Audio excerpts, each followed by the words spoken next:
another episode of The Little Radio Show. My name is Sandra Fernandez, and I'm joined by my co-hosts Juan Alanis and Anjelica Cazares, and we're bringing you small talk about big topics. This week's, in case you missed it, is a look at a $7 million quinceañera. Yes, you heard it right, a $7 million quinceañera. We also talk a little bit about current fan movement on change.org to get a Selena Barbie. We also have a conversation about the issues and stumbling blocks that some of us are facing with being the primary caregivers for older parents. Just a reminder that you can catch us every week on Thursdays at 2 p.m. Central Time on hmsnetradio.org. Our show archives and a link to our iTunes and Stitcher channels are available at thelittlradioshow.com. Now, I know that it feels like we've been talking about quinceañeras a lot lately, but I'm going to ask you to indulge us one more time for this week's in case you missed it. Do you want to talk about the biggest quinceañera in history? And I don't know if that's a factually correct thing or if it's just a perception, but San Antonio attorney Thomas J. Henry threw a quinceañera for his daughter Maya that has just erupted all over social media, all over the interwebs, all over everywhere, because it reportedly had a price tag of $7 million. Wow. You heard that right. $7 million for a quinceañera. That's a lot of money. That's who are the parents that can afford to throw their daughter $7 million? Thomas J. Henry, obviously. Thomas J. Henry and his wife, apparently. Wow. So, what does a $7 million quinceañera look like? I don't know, because honestly, by the look of the picture, it's very pretty. Just FYI. Well, I would hope so at that amount of money that it would be very pretty. And yes, we will be posting links as we can find them, but what I was going to say is that, obviously... I'm sorry, go ahead. I was going to interrupt and say, what I was going to say is, why was I not invited? Why was, obviously, I don't know them, right? I didn't know what was going to happen, but that is, how do you top this? Where do you go from here? I know. This is it. I know. And so, when we were talking quinceañeras in a previous episode, we were talking $10,000, maybe $100,000, those quinceañeras that make TV shows and et cetera. $7 million. We were just having this conversation. But you know how you top it. You have a $14 million wedding. I'm not sure that's the way it's going to work, but we were having the conversation about quinceañeras yesterday with my niece, and she was explaining to me how some of the halls, you get them for just $3,000-$5,000 with nothing. Just the rent of the halls, $3,000-$5,000. And I was absolutely. Like, are they crazy? Like, how does that happen? And then to hear this, $7 million. Well, of course, she didn't have a hall. They built a 55,000 square foot facility at the Six Flags Fiesta Texas lot to host the party. That's 55,000 square foot facility. So did they rent out the Six Flags? Yes. They rented out I don't know about renting out the entire Six Flags, but they built out on the Six Flags property this facility to host the party. Now, think about it. 55,000 square foot is bigger than most retail shops you've ever seen. I mean, this is a massive amount of square footage. And I'm bad at math, so I don't know what square footage looks like. I would talk to me in acres. Is that like 2, 3, 4, 5? Yeah, you're so of course they had Nick Jonas and Pitbull were among the performers at this quinceañera. That must have taken up at least half of the. Oh, I don't know. I don't know how much it costs to hire Pitbull to come and sing you happy birthday. And if everybody out there knows how much it would cost to hire Pitbull to come and sing me happy birthday for my next birthday, please let me know so I can commiserate how I'm never going to be able to afford it. Or I thought you were going to say so you can start saving. Oh, no. It's okay. If I have enough money to hire Pitbull to come sing me happy birthday, there are things that take precedence, including several world trips and a new house. And there's this little convertible 4-door nothing car that I want that, of course, is not practical in Houston because it floods and et cetera, et cetera. But a quinceañera. And I want to know the stuff that wasn't reported. Did she have the 14 attendants with the chambelanes? Did they do the traditional quinceañera stuff? At this price, they might have just been paid to participate. Well, no, but I do understand. Yeah, it is the 14, the traditional 14. She makes the 15 and stuff like that. I'm going to assume she had every detail covered. Well, I don't know that. Something this lavish. Yeah, it is, it's for something so public, so big, small details all being left out. So we don't know the extent of it. And I'm wondering if they hired like somebody to come on and take pictures of it. Maybe it's going to come out in a magazine somewhere or something. I'm ready to see the details on this. Like, this might be the thing, the comparable to, well, what so-and-so, what's her name, had this quinceañera, and I want it sort of like this, or I want the details like this. It'll be one of those specials on like People or like Oi or some magazine. It'll be like Lifestyles of the rich and famous. Yes. Lifestyles of the definitely so. Vidas de los ricos y famosos. My God, we need that. NBC Latino, I have an idea for a show for you. To NBC Latino out there, I have an idea for a show for you. We'll talk. So here's the thing. What he do now that he did this $7 million quinceañera? What is he going to do when she gets married? Well, but we talked about this when we were talking quinceañeras, about how quinceañeras are really throwing a wonderful quinceañera is a status symbol for the family. And the more elaborate and the more intricate that you can make it, the better off you're doing as a family. It really is about showing off your wealth and your position now. I don't know if it's always been like that, but, and we're going to have to get an academic in here to talk to us about, what the real historical whatever of quinceañeras has been. But as it stands right now, quinceañeras are usually about status and position. This is how well we're doing. This is how much we can lavish on our daughter, et cetera, et cetera. It's a party. And so, $7 million. I mean, he couldn't, maybe he could have bought, he couldn't have bought this much publicity. It's the talk about, cementing the. It's not the talk of the town. Yes. It's the talk of the nation. But, think about like people like Paris Hilton and the Kardashians and whatever. All they are is celebutants. Well, this Maya girl is now primed to become the Latina celebutante. Think about it. You think so? Hey, $7 million. Well, all she needs is a good publicist and someone to approach her about doing her own show. And honestly, she could do a YouTube show and get it over with. And do it all on her own? Yes. No, she needs like a primetime type of thing, like follow Maya. Maya. I don't know. But back to the original $7 million quinceañera. You thought that you and TLRS quinceañera, let me tell you, these people topped it. I mean, we're talking a 30-foot tall cherry blossom trees in full bloom. What? The fact that they built a building, though, that's crazy. I wonder, I guess it was a temporary building. I'm assuming that they're not going to keep it there permanently. I don't know. Maybe they're like a film crew that they built something just to take it down again. Or maybe they could keep it and then rent it to other people now. Wow. Well, it's on a parking lot of Six Flags, and I'm not sure that's the way it's going to happen. But I don't know. But I do know, like Disney and Disneyland and Disney World and whatever, they do big business in like weddings and et cetera. They're starting to have quinceañeras be celebrated too, or they have for a while. It's just not widely publicized. But I have to say that whether the father did this intentionally or not. You spend $7 million. Whether it was intentional or not, in regards to this. If the intention was to get publicity for whatever, for his firm or wherever it is that he's doing things for, he got it. I myself just heard about it.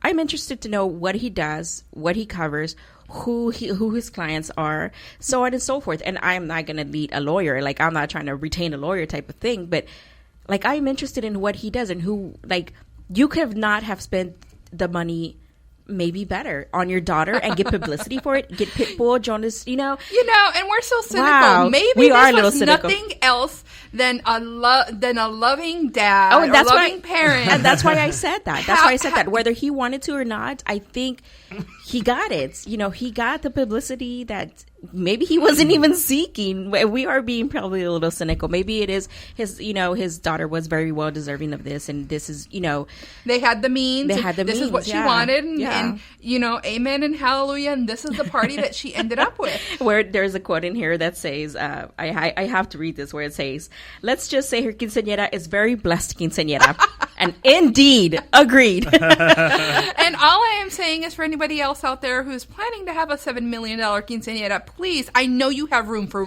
put us on the invite list. Yes. Yes. And that's this week's In Case You Missed It.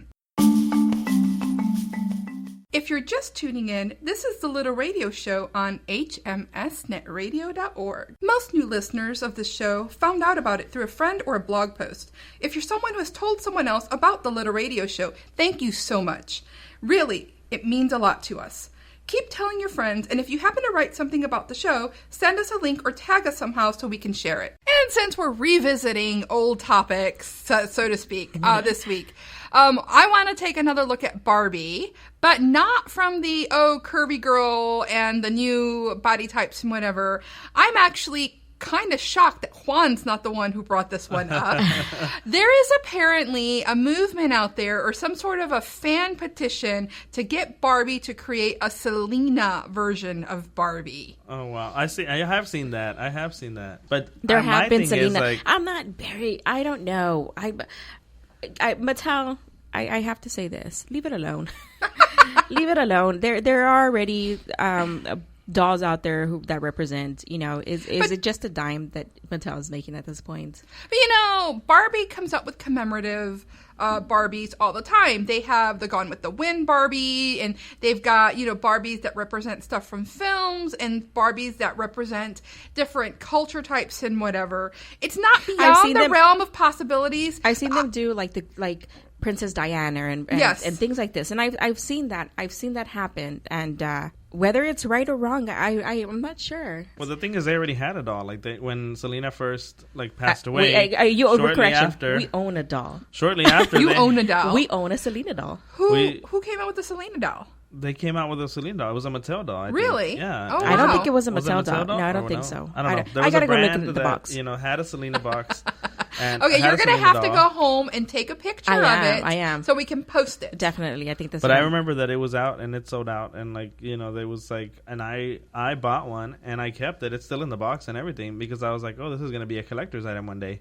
And now when I saw that story, I was like, wait a minute, weren't they already like? But what is it? And we were talking about this offline before we started recording, and the comment came up with is Selena. It's you're seeing her name everywhere. Correct. Ever since the 20th anniversary. She was an icon then, and she's an icon now, and her name's going to keep coming up and coming up and coming up. But when does it stop? When we keep trying to relive through items, like the Mac collection. I'm down for it and I'm all for it and I was excited, but it seems a lot of other things are coming up, and the question comes into play, like who has the right to it all? I want her commemorated and stuff, but I want it like, all right, I don't know if you remember, they did like this whole thing in the down in Reliance Center where they had a bunch of artists come in and re-sing some of her songs.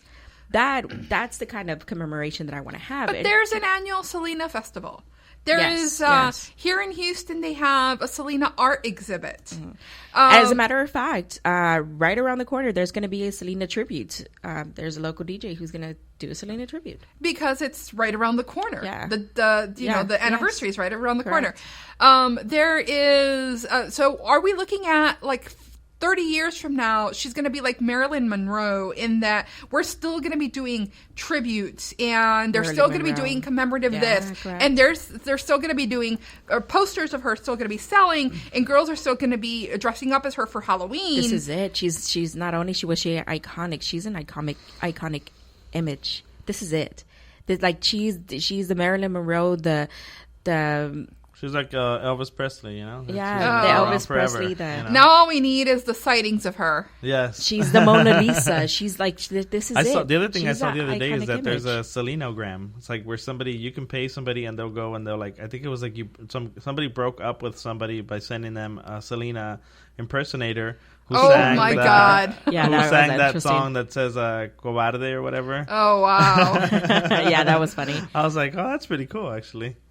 But, so what it is, back to the Selena Barbie, they are trying, some fans are trying to pull together to get Barbie to do the Selena Barbie. And I'm actually not, I don't know how I feel about this one way or the other, but I just thought it was interesting to note that, MAC Cosmetics, their collection's supposed to be coming out this year. And as we're going closer to the anniversary, we're seeing a lot more about Selena.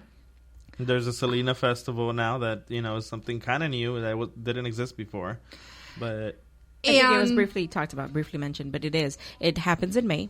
Yeah. And it happens down in Corpus. Mm-hmm. But every year it's going to be an annual thing now, and they're going to bring in, I believe her widower, is a big part of it. And, that's where I kind of throw my support. I throw my support behind the family and behind the way they would prefer to do things. And, fans do speak loudly, but family does speak louder. Mm-hmm. Well, what I do know is that the intent was to get to 7,500 signatures. Yes, on change.org. And as of when we recorded this, they still have not reached that. So I don't know that they're even going to reach the goal of the 7,500 signatures to send it to Mattel. I do know that this isn't the first time that Selena fans have gotten together to ask for something. To rally. Rally. Definitely. So I do wish them... I'm going to put this out there. The doll is awesome. The doll is great. Let's get that the idea of the doll. Yes, the idea of the doll is great. Let's get that festival moved around. That would be awesome. You have it in Corpus Christi. You have it down in New York, and it's the same people, the same organizers. Maybe that's a great way to. So what are you doing? You want to turn this into a Coachella? Why not? Well, they're why doing not? The hologram. The hologram concert that's supposed to be coming at some point is Selena in a hologram performance. So that'll be kind of interesting. Like the way they did with Michael Jackson. So it'll be interesting to see if people actually want to see that. To me, that's a little on the creepy side, but I don't know if I would go. Juan, you bought the doll of Selena. You're talking about the creepy side. So you never know. Well, for those of you out there who, even if you are or are not a Selena fan, we do want you to chime in. Please remember to let us know what you think, whether or not you think it's okay for people to still be trying to... The fans just want to have her commemorated and celebrated, but the brands are actually, still making money off of the icon that is and that was and is Selena. Let us know what you think.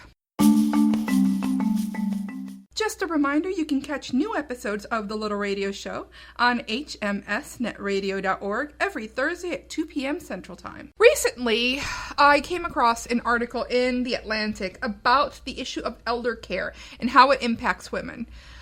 The reality is that we have more people growing to longer age than ever before. The lifespan has gotten much, much longer. They're living longer. And then what you have is you've got this entire group of boomers who are getting into retirement age more every day. So if you're a woman or a child of... a parent who is getting older, who has gotten to old age, and suddenly they need someone to make sure that they're going to the doctors and that their bills are getting paid because they're overlooking that kind of information. They're not quite as capable of driving themselves as they used to be. They need to be taken care of. Now you're in a position where you have to become, quote unquote, the parent to your parents. I didn't think about this issue, and it wasn't something that your mom's still pretty young. What? No, actually, she's not, Sandra. No, and she is because she looks very young, and she gets that comment a lot. But I didn't think about this until I realized my mom could no longer drive at night, or she was making mistakes, and you had to go back and recorrect them, and you had to make those phone calls, and they were costly, like money cost wise, and I pay her bills basically.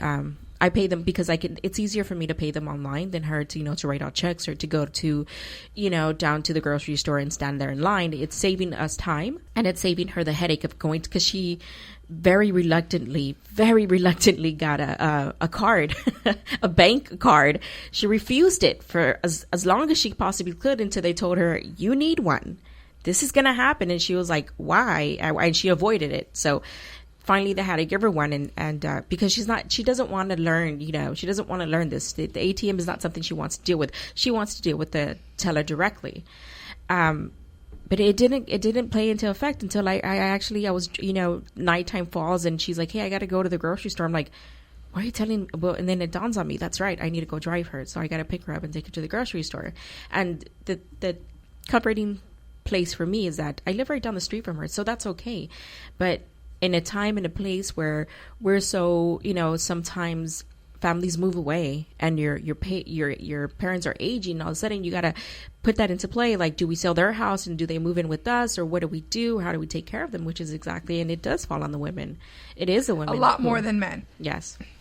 But, so I have a former coworker who had to go to a Monday through Thursday work schedule. And on Fridays, what she does is she goes and she makes sure her parents have gone to all, because they have a lot, they're much older.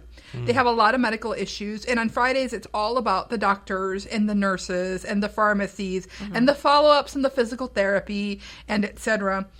They can't drive themselves. Or rather, rather they not drive themselves, because they're at the point where their reaction times are much less. They don't pay attention quite as much, quite as clearly as they used to. She actually fears that if they go out and they drive themselves, they'll end up in an accident. And so for this sort of thing, she has to take them, which meant she had to restructure her work. I know a lot of women who have to take time off to go and handle stuff for their parents, like they would for their children. Either take them to the doctors, which is one of the many, many ways that happens. But there's bank trips and taking them to deal with insurance issues. So here's my question, Sandra. Have you had the conversation with your siblings about, your mom? And do you think your brother was played into effect? Because I had the conversation with my sister, and my brother wasn't exactly part of the conversation. We know that if the time came to it, he would participate in ways monetary, but not so much in the other ways. And or we didn't think of it like that. We didn't think of him like that, because maybe it was a culture thing for us. I'm not sure, but you have those conversations, and it lies directly more on the women. But the problem is, you can't actually just have the conversation with your siblings. Your parents have an opinion. They do. They very much do. But here's the thing. Your parents have an opinion, and it may not, in fact, coincide with what you think is best. Because, and this happens a lot, yeah. You and your siblings might think that the best thing, she lives by herself, and let's bring somebody in to stay with her, and your mom won't open the door for her. The only thing is, my mom, she tells us she was like, I'm not old yet, no me hagas tarada. Like, don't play me, I'm not, please don't pretend I'm like, it's like, but she has a mother who is over 90. Mom has a mom who's over 90, and we see the relationship, we see the structure that happens, and you say things to them like, the thing is, you want your parents to, at a certain point, you feel like you're becoming the parent and they're becoming the child. Yes, but they're still they have their own. Adults. They're still adults, and they still have their mindset of what they want to do.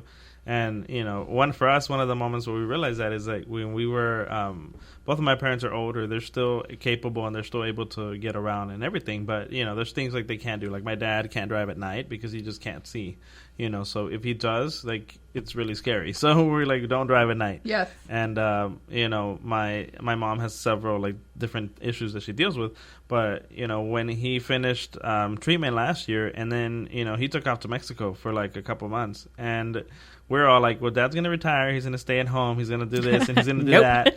My dad was in Mexico. He was like, okay, I'll see you guys later.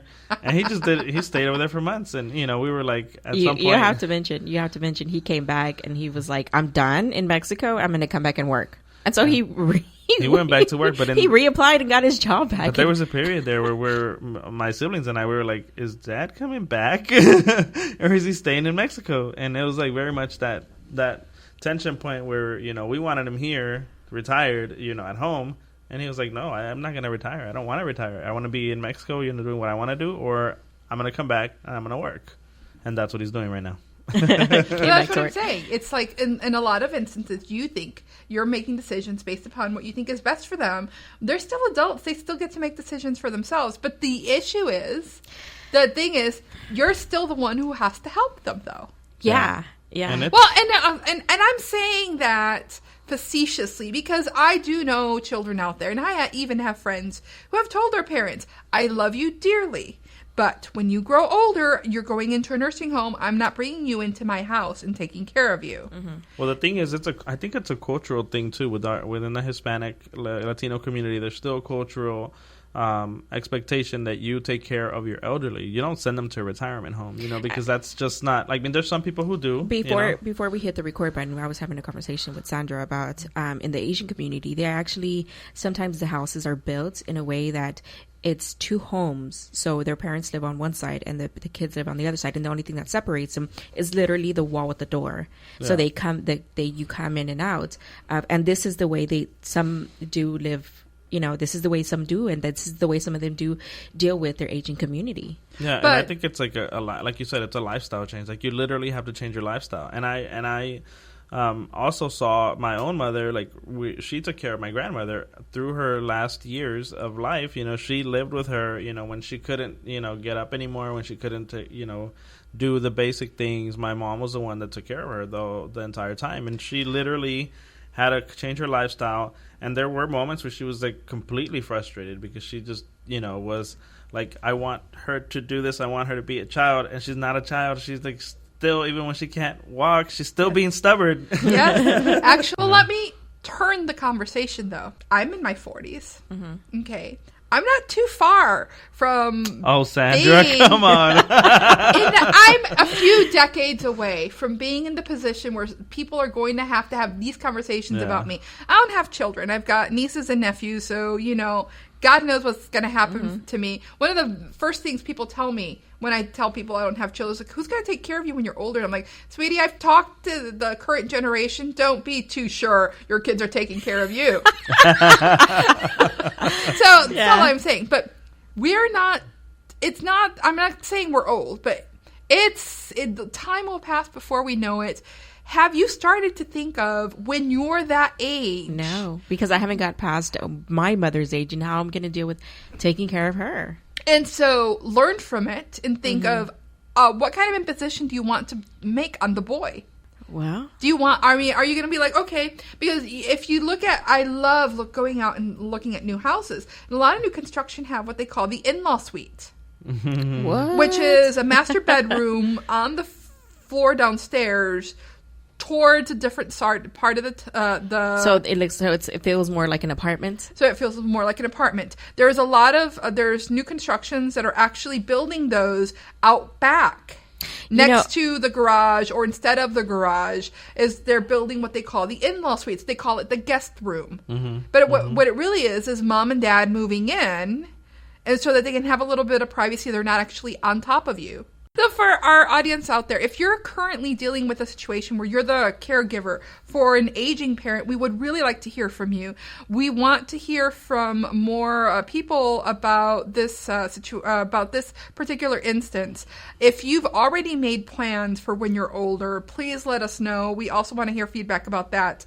I think that we're probably going to revisit this topic and see if we can get some people to come in and maybe give us different perspectives from different cultures or different situations. Because this is something that, as I said, as the population continues to age, as more people become retired or retirement age and older, it's something we're going to be dealing with at an ever-increasing rate. Thank Thank you for joining us for another episode of The Little Radio Show. We invite you to check out our iTunes and our Stitcher channels and leave us a rating or a review. You can find the link to both channels at thelittleradioshow.com. And in the shameless self-promotion part of this show, I have a question for you. Will you take a moment and let us know if you enjoy the podcast? What do you like about it? What are we doing well, and what can we improve? Please send us a comment on Facebook or Twitter and tag us. We always appreciate feedback from our listeners. You can find links to all of our social channels on thelittlradioshow.com.